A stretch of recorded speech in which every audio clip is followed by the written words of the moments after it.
দর্শক এখন শুনবেন নরম জাগার গরম খবর, যেই খবর বাংলাদেশ এবং কোনো কান্ট্রি তারা এই পর্যন্ত শুনে নাই।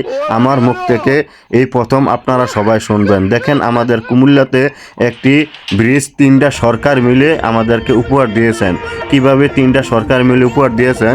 যখন হাসিনা আমাদের দেশে ছিল তখন এই ব্রিজের বাজেট হয়। তখন বাজেট হবার পর হাসিনা দেশ ত্যাগ করে 5 আগস্ট চলে যান। তখন আমাদের ইন্নুস কাকা আসে। ইন্নুস কাকা আসার পরে তখন কিন্তু মালামাল আমাদের গ্রামে চলে আসে। তখন আবার ইলেকশন হয়। ইলেকশনে আবার আমাদের তারেক রহমান এই আমার সানগ্লাসটা পড়ে গেছে, এই সানগ্লাসটা ধরো। তখন আমাদের মাঝে তারেক রহমান সাহেব আসছে, মালামাল কাজ কমপ্লিট। তারেক রহমান আসার পরে এই ব্রিজ উদ্বোধন হয়। মোটামুটি 15 দিন হয়েছে। এর ভিতরে কিন্তু আমাদের ব্রিজের এই যে দেখেন সাইড একদম, একদিন বৃষ্টি হয়েছে একদম নিচে পড়ে গেছে।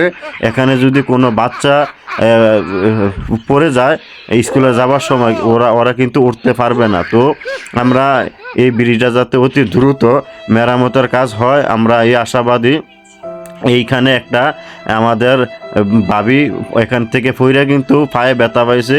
এখন উনি কিন্তু ঘরে প্রতিবন্ধীর মতো বসে আছে। তো আমরা চাই প্রত্যেকটা কাজ যাতে একটু দেখে শুনে সুন্দরভাবে করা হয়। আসসালামু আলাইকুম রহমতুল্লাহ।